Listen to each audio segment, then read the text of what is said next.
Hello and welcome to what is a first for movie night. Today, instead of a review of a movie or a series, we are doing a tier list for characters from a series. The series in question is Into the Night, a Belgian Netflix original series. Before I go any further, I should give credits to the images. They were from the Netflix page, the wiki fandom for it, and the TV Maze. Uh, Also, I'll just go through the tiers that I've made first. So first off, we've got first name in the bunker. These people that, if you're picking, you definitely want them in there, the first name you look to. Then next up, you've got rooting for them. People who sort of, when you're watching this series, you're rooting. You want them to survive. You want them to survive what's happening. And then after this, we've got complex character.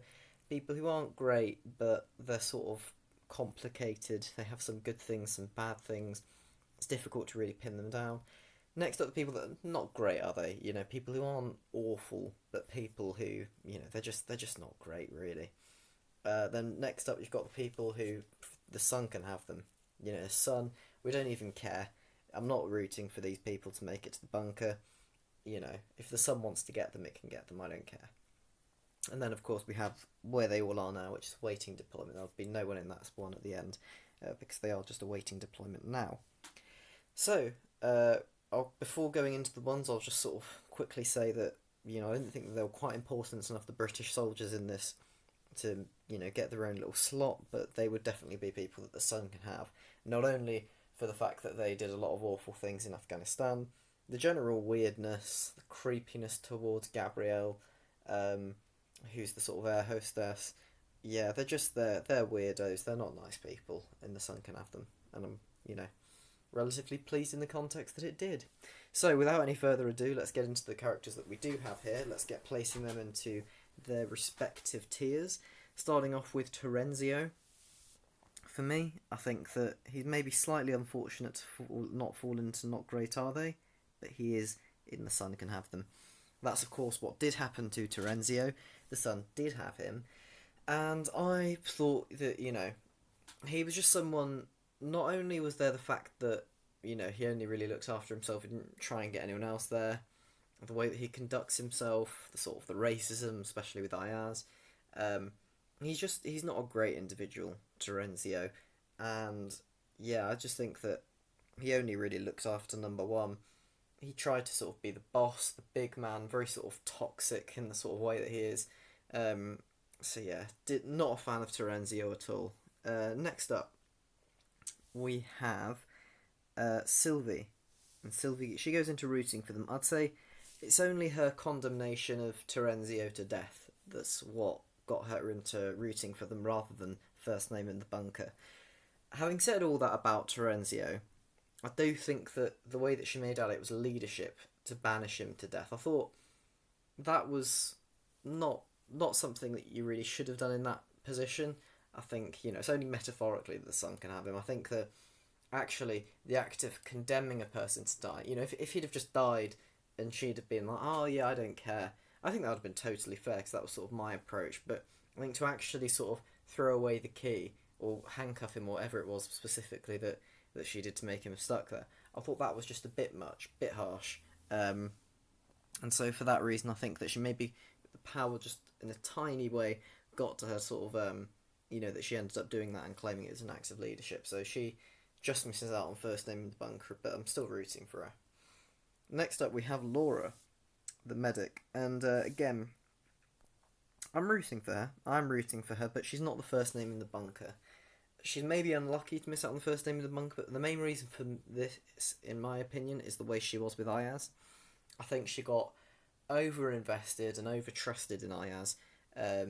She seemed to really like him, and then when she found out that he was a bit dodgy, she sort of just abandoned him a bit. She even voted for him to just be killed. And I think that was really poor judgment. I think that, yeah, I don't like that in a character, the sort of the overinvestment, and then when you realise that they're not perfect, even if Ayaz was a bit dodgy, to then just say, oh yeah, he can die for all I care. I think that's not right. And yeah, so I think she just misses out on first name in the bunker, mainly because of that. Next up, we've got Rick. And all I'm going to say about Rick is, he's someone who we've seen that he was sort of talking to this Russian person who basically was obviously using him for money, pretending to love him, whilst he sort of does this in his own little bedroom. It's one of the most tragic and pathetic things in the world. Sorry, but it just is. And in spite of all of this, in spite of him not only doing this but being humiliated in front of Inez and Ayaz, I still just didn't feel sorry for him. I just thought he was a bit of a knob. The way that he's sort of so authoritative, obviously a weird racist when he tries to shake hands with Osman, saying that there's a good Muslim on the plane, and the sort of the smugness of when he sort of handcuffed Ayaz, and yeah, he's just a bit of a creep. I don't like him. He's not really bad enough to say the Sun can have him. I think that's probably a bit much, but he's not great, is he? Let's be honest, and that's why he falls into that category. Next up, we have Ayaz. Ayaz is someone who is fairly likeable, quite a powerful sort of presence, but he's also pretty dodgy, let's be honest. His sort of background in terms of the way that he was a bit of a criminal from what it seems beforehand, or what sort of confirmed, I guess, the way that he beats up the guy for his watch, or whips him even, which is even meaner than punching someone, I think. It's just unnecessarily harsh doing that. Yeah, I think that, you can make a case that in some ways he's okay, and he has some redeeming qualities, and I think also one quality that sort of pushes him into complex from not great is the fact that he has that self-awareness that he's not great, but it's a decision that he's taken to make. And yeah, so for that reason, he sort of, goes into complex character, because I think that is exactly what he is. Next up, we have Osman. Osman probably, I would say, is around there as one of the least sort of, he has the least character about him of all the characters. Can't really think of that many defining personality traits he has. He is quite normal though, to be fair to him. But I guess you can't. I mean, in some ways, if it was that they were different, what the tiers were, he'd maybe be a bit lower because of that reason, because he's a little bit boring. But you can't say that he's a complex character because he's not, because he's totally normal throughout and doesn't do anything wrong. So I guess you have to root for him, and hopefully, sort of years in a cold, dark bunker will be enough that he'll get a bit of personality about him, a bit of banter. Next up, we've got Matcha. I think Matcha joins Ayaz in complex character. I think the power goes to his head slightly. He goes a little bit funny. I think that obviously what happens with the infection of the wound, which obviously isn't his fault, but he sort of changes a bit as it goes on. The affair isn't great in the first place, but obviously good people do bad things, as we know in these things. I think that he makes a lot of strong decisions at the start and gets them out of this situation. And so I think that Matcha just about makes complex character. Maybe a bit unlucky to not be rooting for them, because he has some good qualities, but that's where he falls. Next up is Jakob. In some ways, I guess he has more detail about himself in the series than Osman, but to some extent shares that slight sort of lack of character. There's not that much you can really pin down to Jakob. I guess he's very supportive of Sylvie, who obviously tries to kiss him. I think that, he's solid, he doesn't do anything wrong, but because he's just not really interesting enough, he doesn't make first name in the bunk, but I guess, you are rooting for him.